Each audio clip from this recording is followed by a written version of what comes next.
My name is Ruth Harrison, 71 years old, retired Chief Master Sergeant, United States Air Force Nurse Corps. I have started IVs in the back of a rattling C-130 while mortars walked across Bagram Airfield. I have held dying boys in my arms and told them their mamas loved them while tracers lit the sky green. I have buried a 38-year-old legend who could loop an F-16 like it was a paper airplane. After all that, I thought nothing could scare me anymore. I was wrong. The desert teaches you never to say that. It started on a Tuesday in late October, the kind of day when the light turns the Superstition Mountains the color of dried blood and even the lizards slow down. I was on the portal pruning my ocotillo when I heard the electric whine of a Tesla Model X coming up my gravel road too fast, kicking a rooster tail of red dust that took 10 minutes to settle. California plates, of course. Lauren Harrison Bloom stepped out first, 39 going on 25, hair the color of bottled sunshine, wearing white linen that cost more than my first house. Behind her came Ocean Bloom. Yes, that was the legal name. Man-bun, Patagonia vest over a $300 t-shirt, already filming vertical video on his phone. Ruth, babe. Lauren sang, air kissing the air somewhere near my cheek. We're here. Crypto winter totally ate our liquidity. Like, poof. We just need a soft landing for a few months. You have so much space. Ocean panned his phone across the adobe walls Mike and I laid brick by brick in 1981. What's up, tribe? We're going off-grid in the Arizona desert to realign our chakras and rebuild generational wealth. I just nodded the way I nodded the night a 19-year-old pilot coded on my table in Kandahar, and I still had 6 more to stabilize before the sun came up. That first evening, I fired up the outdoor kitchen Mike built with his own hands, mesquite glowing orange like afterburner at dusk. I made his favorite, carne asada, rubbed with the chile blend, the old Mexican crew chiefs at Luke AFB taught me, fresh tortillas from the comal, and margaritas with limes. I grew myself. Lauren wore a white linen dress and $900 sandals that were already ruined by my driveway. Ocean live-streamed the sunset for his 1.2 million followers who paid him to breathe consciously. We sat at the hand-hewn cedar table under the Ramada. I poured the margaritas, salt rim thick as desert frost, and waited. Lauren took one delicate sip, set her glass down like she was signing the Treaty of Versailles, and smiled that influencer smile that never reaches the eyes. Ruth, Ocean, and I have been vision boarding. This property is a lot for one person. The upkeep, the taxes, the everything. We're going to take the main house. We'll move you into the casita by the pool. It's perfect for one, super cozy, and the natural light is insane for morning yoga and breathwork content. Ocean nodded, still filming. Phase 1 of the Bloom Desert Wellness Retreat drops next quarter. Sponsored by Mushroom Coffee and Sustainable Activewear. I lifted my margarita, studied the way the sunset bled gold into the salt, and finished it in one slow pull. The tequila burned clean, like JP8 on a cold pre-flight. Then I took out my phone, the old rugged cat phone Mike insisted I keep for emergencies, opened the group chat named Mike's Girls, and typed one word, sunrise. I hit send, set the phone face down on the cedar table, and looked at my stepdaughter for the first time all evening. You'll understand in the morning, I said.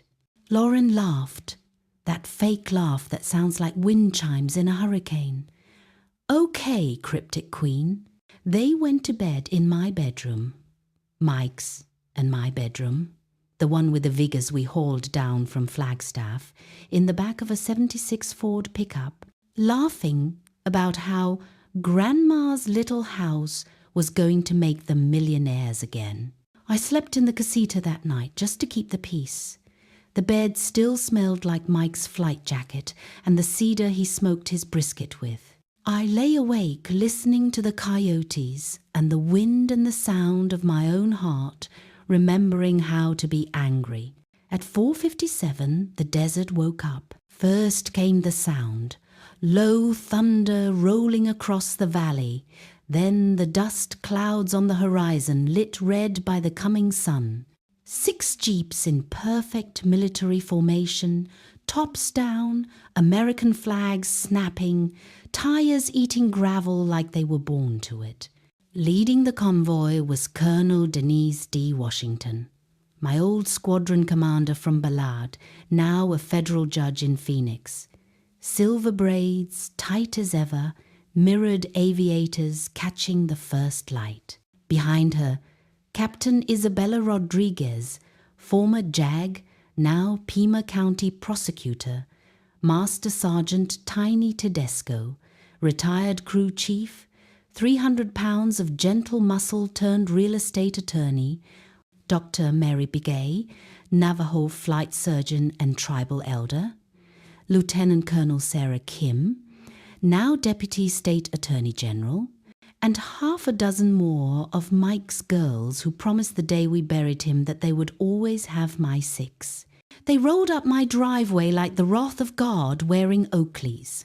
Lauren ran out in Ocean's silk kimono, hair in curlers, phone already recording. What the absolute hell is this? Dee stepped out of the lead jeep, boots crunching like incoming artillery, and handed Lauren a thick packet sealed with the Foundation's wax stamp, an F-16 inches, a circle of saguaro. Lauren Harrison Bloom and Ocean Bloom, you are hereby served notice on behalf of the Ruth Harrison Veterans and Widows Sanctuary Foundation, an Arizona 501, created, funded, and irrevocably deeded in 2018. This property, including all structures, water rights, mineral rights, and airspace, was transferred to the Foundation 7 years ago, the week after Colonel Michael Harrison's funeral. Chief Master Sergeant Ruth Harrison is lifetime executive director and sole occupant with rights of residency. All others are licensees at will, revocable on 24 hours' notice. Ocean tried to go live. This is elder abuse. This is an invasion by the military-industrial complex. My followers need to see. Tiny Tedesco took a slow sip from a thermos that read, "Kiss the cook or get court-martialed," and smiled like a benevolent volcano. Son, I changed diapers on F-16 seconds in 130-degree heat while people shot at me. Your little meltdown doesn't even register on my give-a-shit meter. The rent notice was clipped to the back. $12,500 per calendar month, market rate for a 5-bedroom custom adobe estate with guest house, infinity pool, helipad, yes, Mike insisted, and 360-degree mountain views in North Scottsdale, due on the 1st. No Venmo, no crypto, no exposure. Lauren lost it right there in the driveway, screaming about lawyers, about lawsuits, about how her father would be ashamed of me. The curlers came out one by one and rolled across the pavers like tiny white tumbleweeds. That's when Kai appeared. Kai is Lauren's son from her first marriage, 16 years old, half Navajo from his dad's side, quiet as a shadow, always wearing Mike's old Nomex flight jacket, 2 sizes too big. He'd been hiding in the barn loft reading aviation manuals since they arrived. He walked straight to me, stood between me and his mother and said in a voice steady as a desert night, "I'm staying with Ruth." Lauren shrieked. "You're 16. You don't get a vote." Dee raised one perfect eyebrow. Actually, in Arizona, 16-year-olds can choose residency in family law matters, and this just became a family law matter involving real property worth 8 figures. Ocean tried to grab Kai's arm. Tiny took one step forward, all 300 pounds moving like a friendly tsunami, and suddenly Ocean discovered the healing power of silence and personal space. I looked at my step-grandson, saw Mike's reckless grin in a face turning the color of desert sandstone, and felt something inside me settle like a jet on final approach after a long, hard mission. "You never have to leave, baby," I told him. "This is your home too, always was." Lauren and Ocean lasted exactly 11 more hours.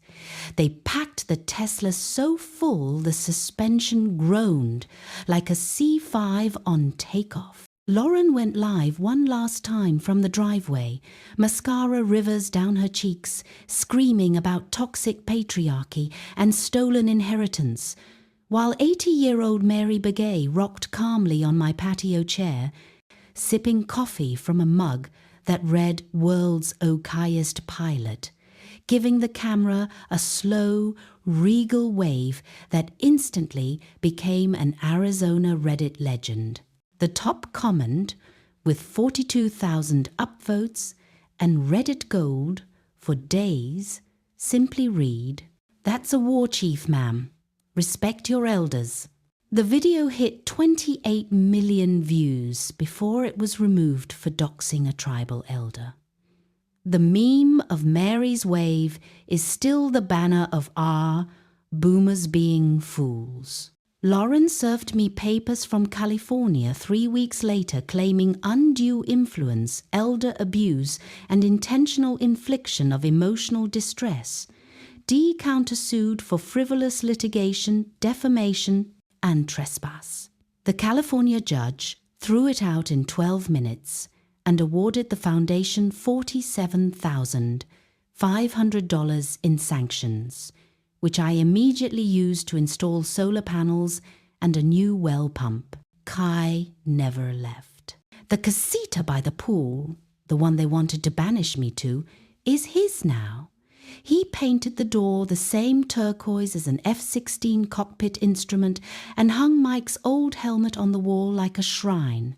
Some nights he sleeps out on the portal with me, wrapped in a Pendleton blanket Mary gave him, watching for shooting stars and the green flash of satellites.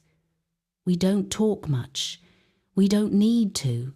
The desert speaks for us. The main house is fuller than it's been since Mike's wake. Veterans with fresh scars and old ghosts come for weekends or months. A Marine who lost both legs in Helmand learns to paint the sunrise with his teeth. An army widow from Tucson plants roses along the driveway that bloom the color of dried blood. A 22-year-old airman who tried to end it all in a dorm at Lackland spends 3 weeks here and leaves with a new service dog and a reason to wake up. Kai teaches the teenagers how to shoot Mike's old 22. How to read the wind the way his grandfather read the sky. How to be quiet enough to hear the desert forgive you. Every Veterans Day we have a cookout. The jeeps roll in again, but this time with coolers and kids and dogs and grandchildren who never met Mike but call me Grandma Ruth anyway. Dee brings green chile stew that can melt steel, tiny grills, steaks the size of ejection seats. Mary tells stories in Dine that make the old pilots cry into their beers and remember why they flew. Last year, on the 5th anniversary of sunrise, Kai stood up at sunset, 17 now, voice cracking like a young pilot on his first solo, and raised a glass of iced tea. "To Papa Mike," he said, "who who taught Ruth how to fly on the ground, and to Ruth, who taught the rest of us how to land when the engines quit and the sky goes dark. I looked around that table. Pilots missing limbs, nurses with 1,000-yard stares, widows who outlived their wars, children who never knew peace but found it here, and I felt Mike sitting right there beside me, grinning like the beautiful, reckless devil he always was. "The desert doesn't forgive," he used to say, "but it keeps its promises." I kept mine. The house is still here. The mountains are still here. The sky is still wide enough for every lost soul who needs a runway. And every dawn, when the first light hits the adobe walls, the color of fresh blood, and the convoy of jeeps is only a memory and a legend, I walk out to the portal with my coffee, look east toward Four Peaks, and whisper the same words I whispered the morning I sent that text. "Sunrise, baby," I say to the wind, to the man who taught me how to live in it. We made it through another night, and somewhere out there, riding a thermal only the hawks and the ghosts can see, I swear on every star in the Arizona sky that I still hear him answer. "Roger that, Ruthie. Cleared for takeoff, now and forever. This is my home. This is my family. This is my desert. And not one single grain of sand will ever be taken from me again." I'm Ruth Harrison, Chief Master Sergeant, retired. And I have learned that sometimes the bravest thing a woman can do at 71 is finish her margarita, send one text, and wait for the sun to rise on the rest of her life. Thank you for listening to my story. If it reminded you, even for a second, that your worth is not negotiable, then Mike and I both smile tonight. And if you ever find yourself lost in any desert, literal or otherwise, remember this: the sunrise always comes. Just be ready to send the text when it's time. Clear skies and tailwinds, Ruth.